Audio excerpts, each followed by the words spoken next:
70% of young people saw pornography before they reached the age of 18. This is according to a brand new study. The average age at which they looked at pornography was 13, but a quarter of them said they first watched it at the age of 11, and some reported being even younger, about 6 years old when they first saw pornography. And the majority said they stumbled across it accidentally, including on apps like X, formerly known as Twitter. Children's Commissioner Dame Rachel de Souza said young people were seeing violent, extreme, degrading and often illegal sex acts, including strangulation and rape. She said it was warping their views on things like consent, for example. In her survey of 16 to 21-year-olds, 44% said they believed girls could be persuaded to have sex after they'd first said no, with those who had seen pornography much more likely to think that was true. So, with children increasingly exposed to explicit and potentially dangerous material, do you think parents should get over their awkwardness and have a really frank chat about porn? Let's start with Sharon, because you're campaigning for so much awareness. I mean, what do you think of this? I think parents should talk to their children about pornography. And if or when I decide to have children, I will be having those conversations, because I've probably experienced a lot of things as a result of pornography, i.e. fetishisation of Asian women, that I can tell that's come as a result of pornography. And when we look at social media algorithms, you can see on apps that aren't even created with the intention of showing pornography. And with the rise of creators that I don't particularly want to name, they're putting quite illicit content that makes even me as an almost 30-year-old woman sick to my stomach.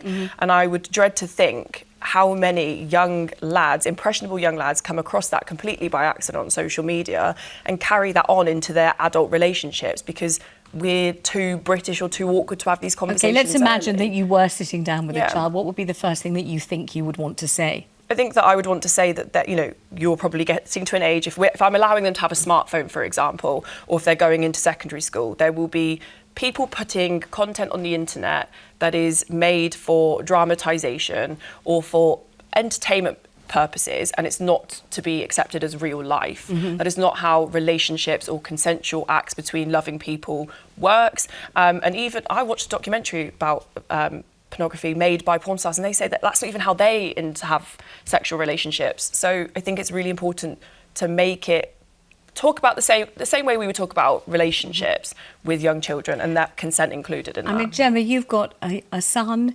He's what, about 18? 18 now. 18 my years old. daughter's 20. And did you sit down and actually have the conversation? Yeah. And what did you say? I basically said, look, and they were really young because I wanted to get ahead of it. And I just said, look, if ever you see anything on your phone that looks like a man and a woman doing things and you feel that it's a bit gross or a bit confusing, let me know, because there's stuff that you might see and it's not really what grown-ups do. It's not really what mums and dads do or whoever when they're with somebody, when they love somebody. So if it freaks you out, come and have a chat.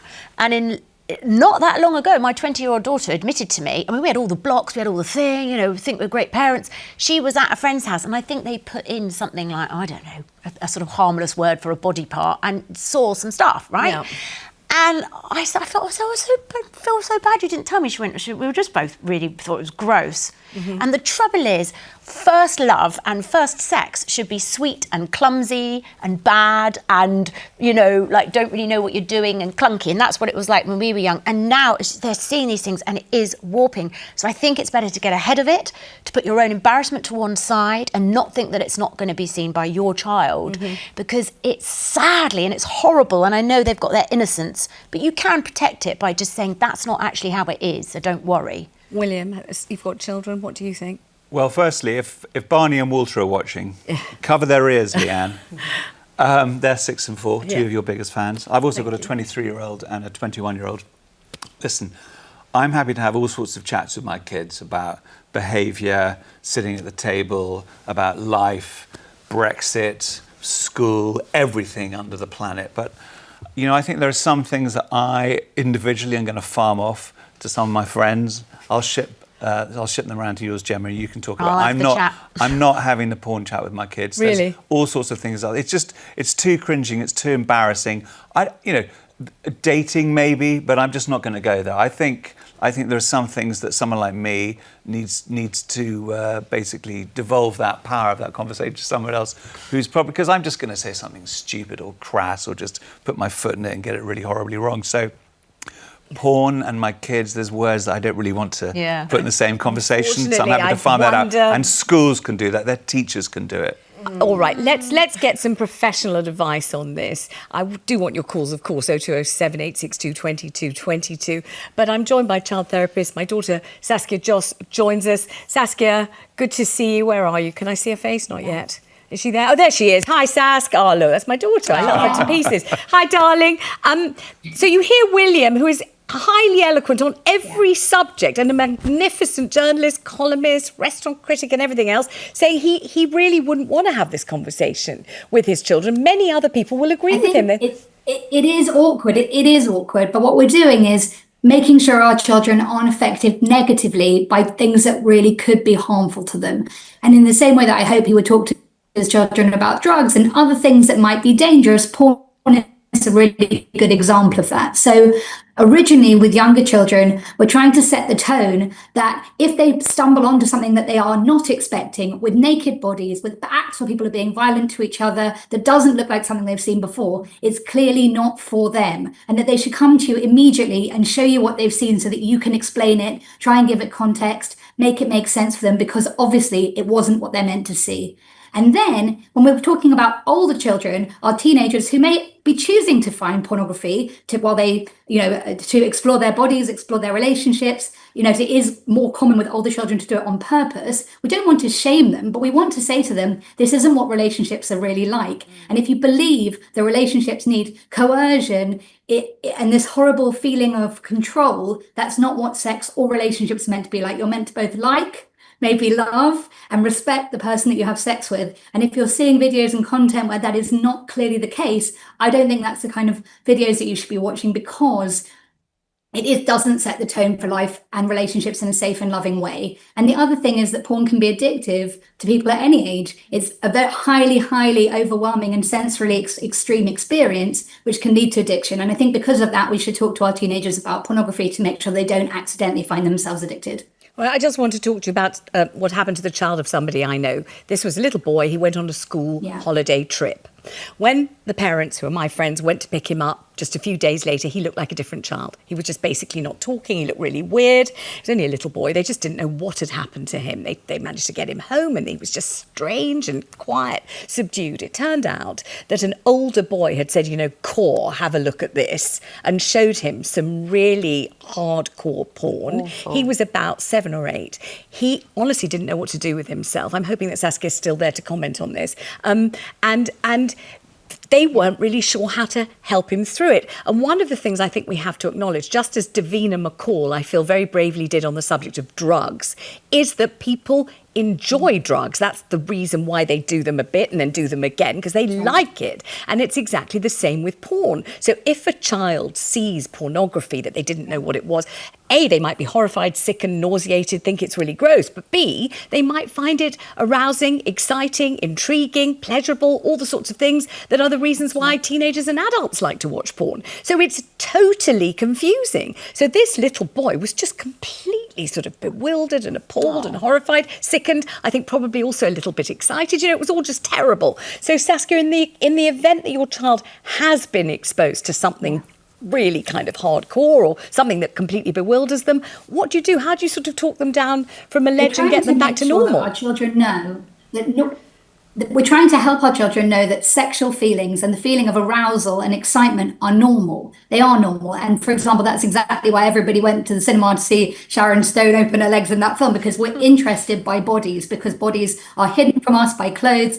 We are meant to be interested and intrigued by bodies. When we're meant to also want to, at some point when we're old enough and safe enough, engage in safe, loving, consensual, romantic relationships that include sex and sexuality. So it's important that we say to our children, this isn't embarrassing. You've probably seen something by mistake or even on purpose, but you might, for example, be engaging in pornography, which we've talked about, which it isn't a video of real people having sex. It's staged. It isn't how relationships look in real life. We hope that your relationships will be much more respectful, fair, have conversation behind them where you ask the other person, what do you like? What do you not like? And see if you can find something that feels good for both of you. What you're seeing in pornography is not the same thing. It's a staged version of relationships, and it has to be heightened, more extreme to get people to look at it. Like buying which phone will you buy? You'll buy the whizziest, newest model. The idea of pornography is it's meant to be this extreme version of sex to get people to choose that video.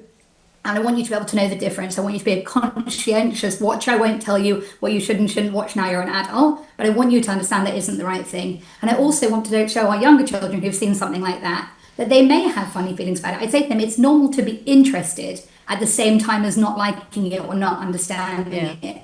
Humans are able to hold two things, even three things in mind. You could be both interested and horrified and scared all at the same time, and that's okay. And if you want me to explain to you what was happening, I can explain it. I can also explain to you that that is not anything that real people really do. And I think William, just ask you a question, because while you're there, I know William wants to ask you something. Well, no, because my view really, Saskia, is there could be two main principles here that can deal with this issue. The one is to teach your children about kindness and courtesy, and the other is to be very strict about the devices that people are accessing this stuff on, which is why I'm pretty sort of fascist about smartphones, and I don't think that 16-year-olds and under should have access to that. And if you have a blanket ban on that, I can only see good things about it. It will stop the kids who have the phones showing them on the school buses and so on. And it's one way of dealing with it. And just allow children to have that childhood, allow them to protect them from access. I mean, they're still going to find this stuff, but try and deny the access if you can. What do you think? So I agree that obviously the best way to manage it is by being sure of what your children are accessing. But I think you can hear from the story about that boy that went on a holiday. His parents didn't expect there to be hardcore pornography on the holiday. No. And I think that's the thing. We don't know when will be the moment our children are bombarded by something that will overwhelm them, and having a conversation in advance while also having very good, clear expectations about technology, a more discerning eye to any kind of content would make a difference. The other thing is that the companies who own these social media products need to be better at working out who's looking at them and not send porn directly to children, as well as the idea that in society we need to make sure that everybody understands what consent is and show that that's not what relationships are meant to be like. Saskia, thank you very much indeed. Thank you so much. Let's go to Pearl, who's on the line in Liverpool. Hi, Pearl. You never had this kind of chat with your mum and dad, I don't think, did you? No, so I'm 28 now. I'll be 29 at the end of the month. And growing up, obviously, we had phones, but it wasn't good enough to have like the internet and technology on it. So I'd never get like any pop-ups then, and then ever since good phones have come out, I'm constantly getting rude pop-ups, and I'm an adult so I can handle it, but my parents just never had that chat with me because it wasn't really necessary because it was that long ago.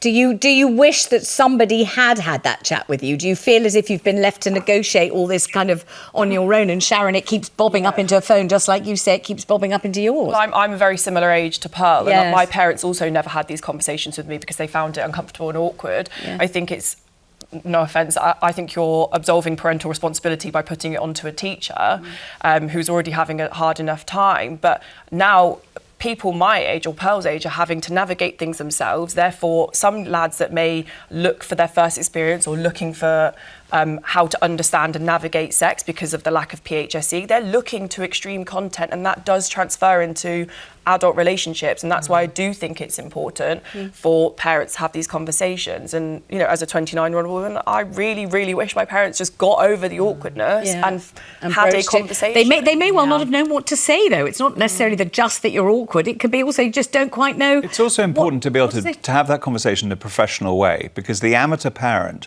who's struggling to try and fathom out this subject, who then ends up being incredibly clunky, it can backfire, which is why I'm devolving to you experts. The kids are coming around to you and you can teach them. Let me get Liz into the show. Hello, Liz in Sheffield. Thank you for calling. What do you think about this? I think you should absolutely have that conversation. So my youngest is 12. I've got 3 boys. My oldest is 28. I know that I've been really careful with my youngest one's access to social media, but he's been out playing with friends and he's seen things that he shouldn't have seen. He was quite upset by it. Yeah. I had a very honest conversation with him about this isn't real, you know, this is not what you'll be doing when you meet someone and fall in love and everything else. We had that conversation. But I think you've got to prepare them for it, because it doesn't matter how careful you are, they can be out somewhere and there can be a kid in the park that shows them a video and they think it's funny. We hear about this what have you. absolutely all the time. Totally. Thank you so much for that excellent call.